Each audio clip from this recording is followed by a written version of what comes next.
Ela, Mistério no Coração da África, do escritor britânico Henry Rider Haggard, com adaptação livre minha. No capítulo 3, após uma semana subindo o rio e entrando cada vez mais no coração da África, fomos capturados por uma tribo e imaginávamos que seríamos mortos.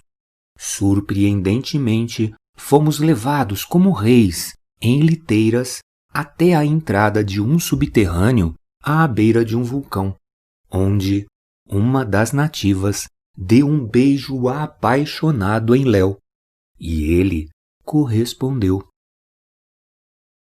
Capítulo 4 – Reinado Feminino.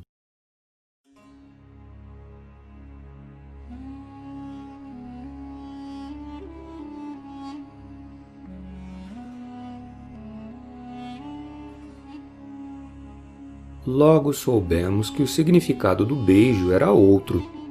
Bilal nos convidou para entrar na caverna, e a moça que tinha beijado Léo, chamada Ustani, entrou conosco.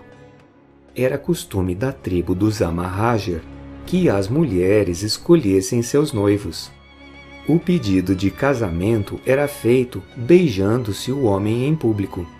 Ao retribuir o beijo, Léo, sem saber, havia concordado e consumado o matrimônio.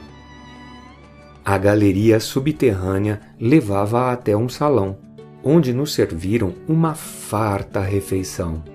Bilal ficou nos observando enquanto comíamos e nos contou em detalhes como era a organização do seu povo. O povo dos Amahajer era composto por 10 tribos. Cada tribo tinha 7.000 pessoas e um chefe, o pai, igual a ele. Aquela que deve ser obedecida reinava absoluta sobre todas as tribos. O velho disse ainda que os homens brancos nunca tinham estado ali antes. Os Amahajer continuavam a matar qualquer estrangeiro que subisse o rio, e ele já se preparava para fazer isso quando recebeu ordens dela para nos poupar. Se ela vive longe daqui, como é que soube da nossa presença? Perguntei. Bilal respondeu com outra pergunta. Na sua terra não existe quem seja capaz de olhar sem os olhos e de ouvir sem os ouvidos? Ela sempre sabe de tudo. O velho fez uma pausa e depois continuou.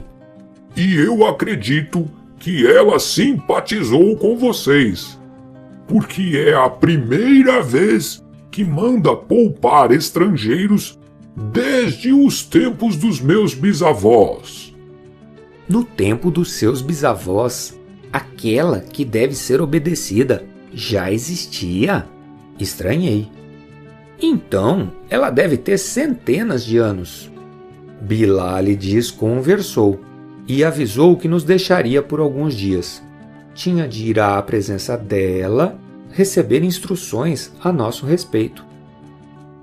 Ficamos instalados em aposentos individuais que lembravam antigas câmaras mortuárias. Job, com medo, veio dormir no meu quarto. Na manhã seguinte, uma mulher, já madura, aproximou-se dele e tentou beijá-lo. O pobre homem fugiu apavorado. Com medo de ter ofendido a tribo, dei a primeira desculpa que me apareceu.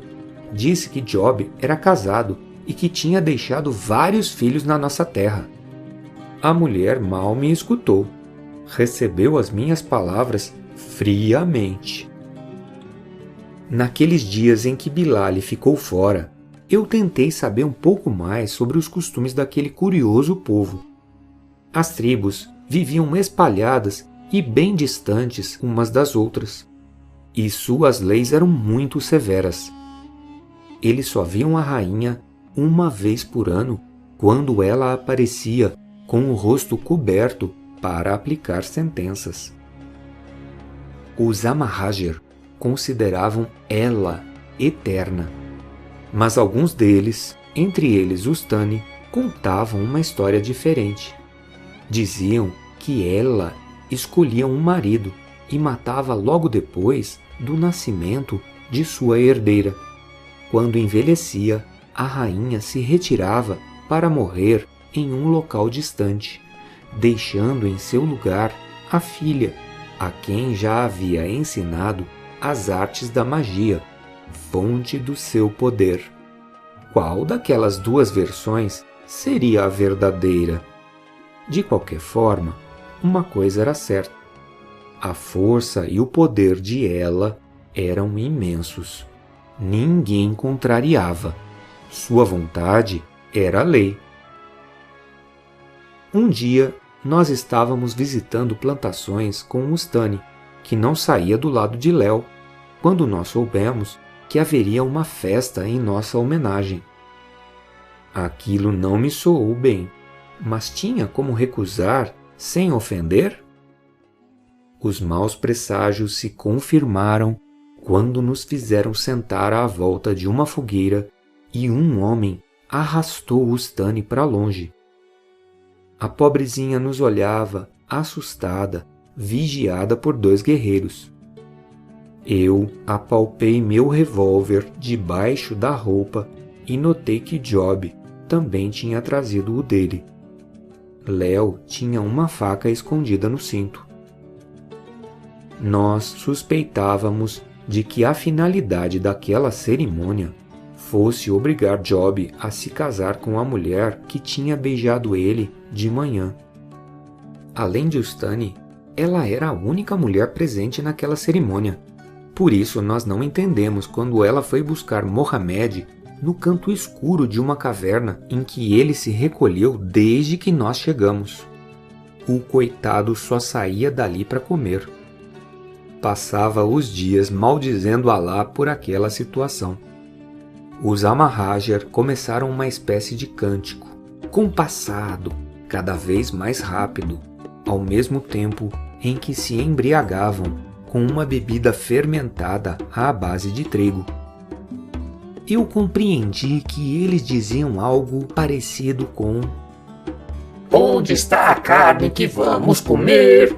Ela está pronta e já virá." Respondiam eles em coro. "E o vaso para assar, ele já está quente? Está quente? Está quente?" Tornavam a responder. Ao som dessas palavras cantadas, Léo, pálido, se colocou em posição de defesa. "Ouviu isso, tio Horácio? São os vasos quentes da inscrição em grego no pedaço da cerâmica. Era assim que os selvagens matavam os estrangeiros." Tudo aconteceu em poucos segundos. Os guerreiros mexeram na brasa da fogueira, retirando do meio delas um vaso incandescente. A mulher colocou uma corda no pescoço de Mohamed e os homens seguravam ele imóvel. Percebendo as intenções daquele grupo, puxei o meu revólver e atirei na mulher, que antes de cair, enterrou a faca no coração de Mohamed. Gritos e tiros soavam na caverna. Rodeados de selvagens, nós nos defendíamos como podíamos. Job e eu usávamos o revólver e Léo manejava a sua faca de caça como se fosse uma espada. Atirei em quantos homens eu consegui, até que eu fui derrubado. No chão, vi que Léo estava caído do meu lado e escutei alguém gritando: "Tragam uma lança para acabarmos com ele!" Nesse instante, a corajosa Ustani jogou-se em cima do marido, protegendo-o com seu corpo. Se não fosse ela, Léo não estaria vivo para contar essa história. Devo a vida de meu filho de criação à jovem Ustani. Por fim, desmaiei. No meio das sombras, escutei Bilal exigir que os Amahajr parassem aquela matança. Ele tinha acabado de voltar naquele momento.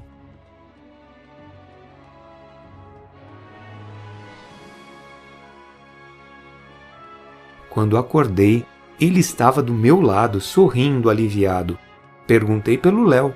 e ele garantiu que meu filho estava bem. Os ferimentos de Job eram superficiais. Milagrosamente, tínhamos nos salvado e dado cabo de 12 guerreiros, incluindo a mulher, 13 pessoas. Bilal elogiou nossa coragem e pediu desculpas por aquele acontecimento. Entre nós é tradição matar estrangeiros, Explicou ele.